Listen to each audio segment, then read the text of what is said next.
Good afternoon, Algebra students. Today we are continuing in our Chapter 3 unit talking about inequalities. And so far we've only done one-step inequalities, but now we're going to be solving with multiple steps. This is going to be very similar to when you did multi-step equations, same process. It's just now we have that inequality symbol that we need to make sure we're keeping track of. So today I would like for you to be able to solve inequalities that include more than one step. Let's get started. So in problem 1, we have 3 different examples. So let's look at the first one. Remember, when I'm solving an equation or an inequality, you go to the side with the variable, and I'm going to subtract 9 first. But whatever you do to one side of the inequality, you must do to the other. So because I subtracted 9 from the left side, I'm also going to subtract 9 from the right side. So now I have 4n is greater than 12. I'm going to divide by 4 on both sides, and then I have n is greater than positive 3, and I'm done with that one. For the next one, I have negative 6a minus 7 is less than or equal to 1. Okay, I'm going to the side with the variable again, and I want to get rid of a minus 7. To get rid of a minus 7, I do the opposite by adding 7 to both sides. So now I have negative 6a is less than or equal to 8. Then I want to get rid of this negative 6. That is multiplication because they're right beside each other. So I'm going to divide by negative 6 on the left and right sides. But remember, when you multiply or divide by a negative number, you are going to flip the direction of the inequality. So this is going to be turned around the other way. And then I'm going to keep it 8 over negative 6. That can reduce, so I'm going to reduce it to a is greater than or equal to 4 over negative 3. Alrighty. Moving on to this next example. Negative 4 is less than 5 minus 3x. I want to move the 5 first. And remember, if it's a positive 5, then I'm going to do the opposite of positive, which is negative or minus. So I'm going to minus 5 from the right and minus 5 from the left. They cancel on the right, and then I have negative 9 because negative 4 minus 5 becomes more negative. So I have negative 9 is less than negative 3x. Now I'm going to divide by the negative 3 on the right side and the left side. And because I divided by a negative, I'm going to go ahead and flip my sign around. A negative divided by a negative gets me positive 3, and then I'm left with x over here. So I have 3 is greater than x. So all of those were just 2-step inequalities, and hopefully the process of them is pretty familiar to you. Let's go into a word problem now. It says, in a community garden, you want to fence in a vegetable garden that is adjacent to your friend's garden. You have at most 42 feet of fence. What are the possible lengths of your garden? So first of all, I want to point out a couple things. You have at most 42 feet of fence. That's a really valuable piece of information for us. Also, down here in this image, it's telling us that our friend's garden is 12 feet wide. So we know that our garden also has to be 12 feet wide. So we know we're going to have a 12 and a 12 here. Now, if we're talking about a fence, then we need to consider, is the fence going to be area or is it going to be perimeter? A fence goes around the outside of the plot of land. So the fence is going to be perimeter.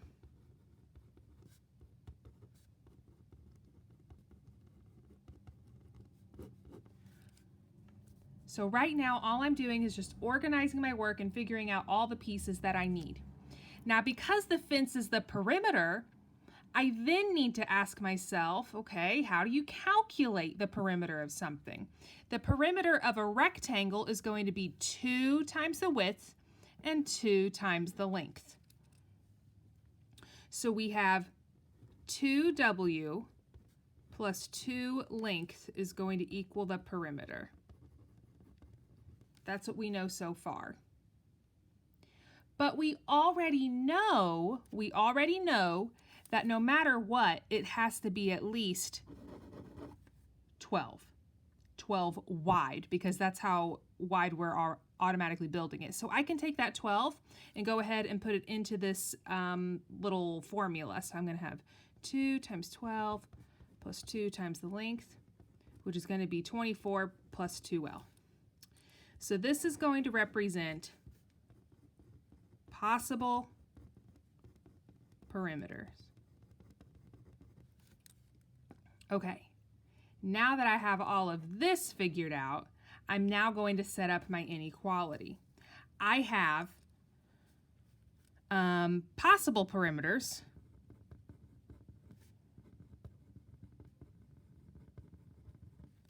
and I'm comparing that to how much fencing do I have available.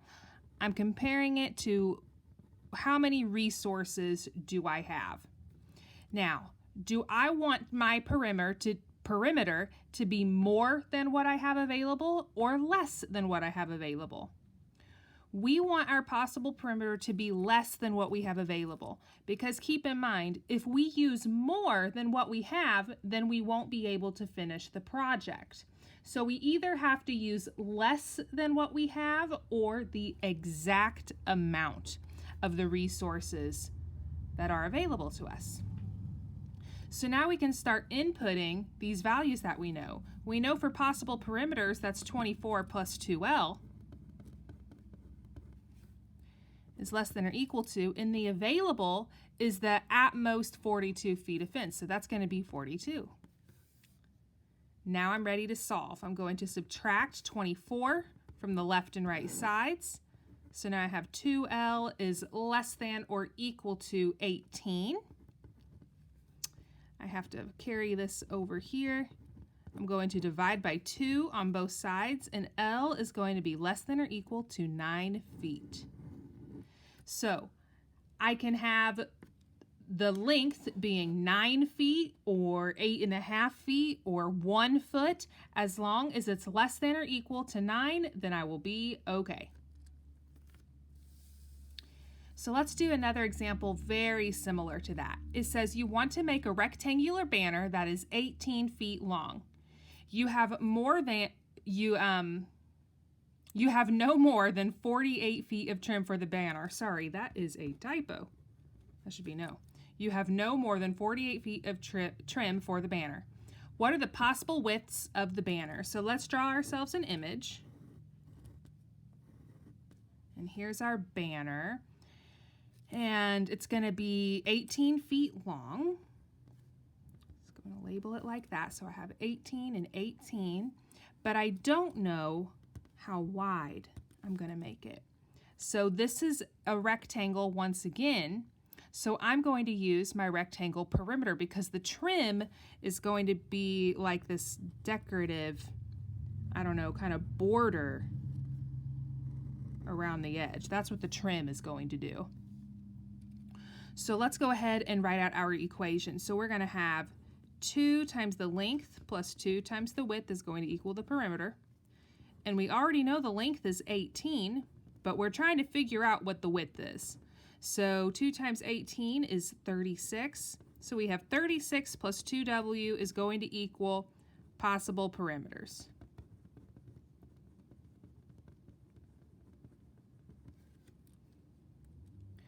Okay, now I'm going to set up, once again, just like what I did up here, how much trim do I have available compared to what are my possible perimeters. So I'm going to say possible perimeters is less than or equal to what I have available. Well, in this situation, I have 48 feet of trim that are available, so I'm going to put that over here with the 48, or with the available. And then for my possible perimeters, I'm using this equation that I wrote right here. So I have 26 plus 2W. No, 36, sorry. My bad. Okay, so now I'm going to subtract 36 from both sides. And that gets me 2w is less than or equal to 12. Divide by 2 on both sides, and I'm going to have w is less than or equal to 6.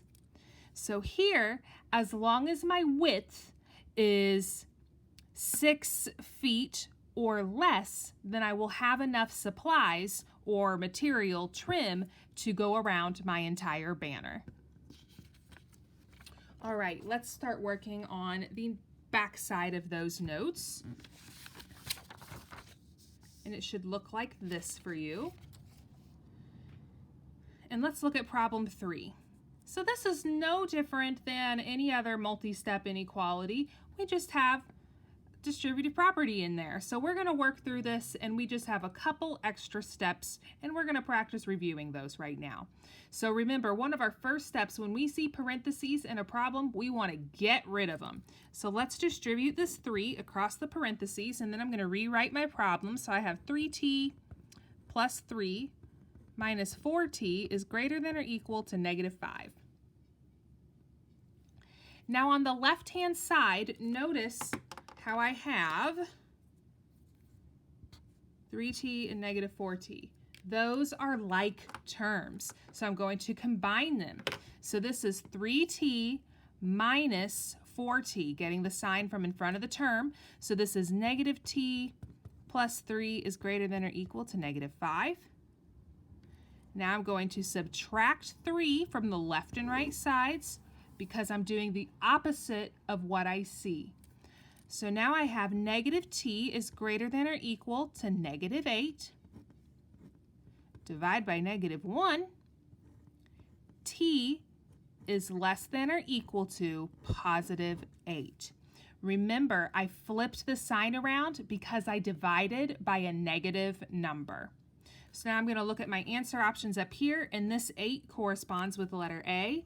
So I'm going to fill that in, and then I have my solution. We have another example like that where we have to use the distributive property. So I'm going to look at this negative 2, and if you need to change it to a plus negative, then you can. It's the same problem. We're just rewriting it to make more sense for us. I'm going to send that negative 2 to the 4m and to the 7. Remember, it goes to both things. So let's rewrite my problem. I have 15 is less than or equal to 5 plus negative 8m plus negative 14. That negative 2 times a positive gets me a negative 8, and the negative 2 times positive 7 gets me negative 14, because a negative times a positive gets me a negative. So now I have like terms once again. So I have this positive 5 and this negative 14. So let's combine them. I have 15 is less than or equal to 5 minus 14 is negative 9. And then I have minus 8m.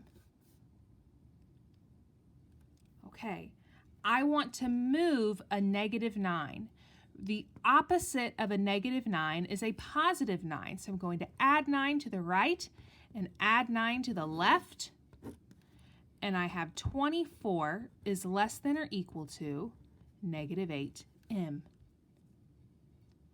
At this point, I'm going to divide by negative 8 on the right side and the left side.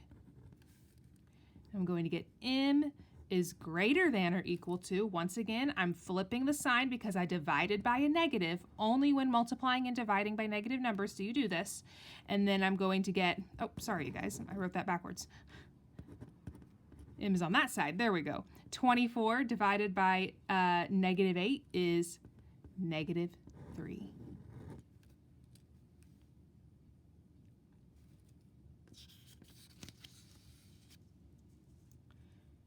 In our next examples, we have a variable on both sides of the equation.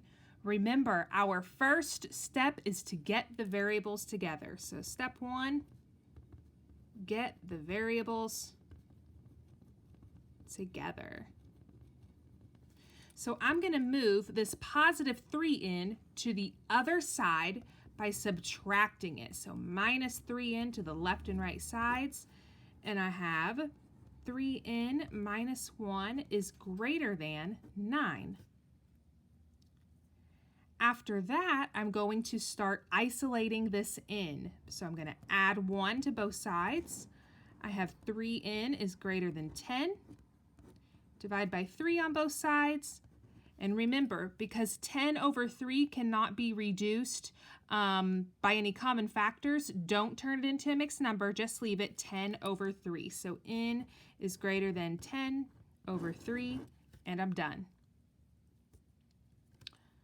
Moving on to this next one. I want to get my variables together. So you can move the 3c or the minus 2c. But it's easier to add 2c than it is to subtract 3c. So I'm going to add 2c to the right and add 2c to the left. So then I have 5c plus 12 is less than 27. Now I'm isolating this variable, so I want to subtract 12 first. And I'm at 5c is less than 15. Divide by 5 on the left and right sides, and I have c is less than 3. Notice I kept the inequality sign pointing the same way because I divided by a positive number. So when you're dividing by positive numbers, you don't have to flip the sign around. These last two examples, we have special case scenarios. Remember, sometimes when we were solving inequalities, we had the same amount of a variable on both sides of the inequality. So we're going to look at an example like that. So first, I want to distribute this 2. So I have 10 minus 8a is less than or equal to 10 minus 8a. Let's get our variables together. So I'm going to add 8a to both sides. Add 8a to the right, add 8a to the left. But they cancel, and I have 10 is greater than or equal to 10. Okay, so ask yourself, is 10 greater than or equal to 10? And yes it is. So we're going to say all real numbers is our solution. Now, if it said this, I'm going to say, I'm just going to do a little side thing. So if this, if it said 10 is greater than 10, like that, notice how it doesn't have the or equal to symbol underneath. It just has the greater than symbol. 10 is not greater than itself. It is equal to itself. So if it looked like this, then we would have to say no solution. So be mindful, and I'll just put a little burst around that so you know it's separate. But be mindful of your inequality symbol, because that little line really can make a big difference on whether or not your answer is all real numbers or no solution. But for answer A, it is all real numbers because we had the line underneath it. Okay, so now looking at letter B, notice on the right-hand side, or let me read it first. It says 6m minus 5 is greater than 7m plus 7 minus m. So notice on the right-hand side, I have these like terms. I'm going to go ahead and combine them. So I have 6m minus 5 is greater than, okay, 7m minus m is 6m, and then we carry down the plus 7. Then I have a variable on the left and right hand side of this inequality. I want to get them together. So I'm going to subtract 6m from the right and subtract 6m from the left. But when I do that, they totally cancel on the left and right sides. And I'm left with negative 5 is greater than positive 7. Now we have to ask ourselves, is negative 5 greater than positive 7? The answer is no. No, it is not. So this is no solution. It's impossible to put in a value and get a true inequality. So we're going to leave that as no solution. Okay, that's everything for this day of 3-4. We're going to spend 2 days on this just to make sure you're getting plenty of practice with variables on both sides of the inequality. But until then, I'll see you later. Bye.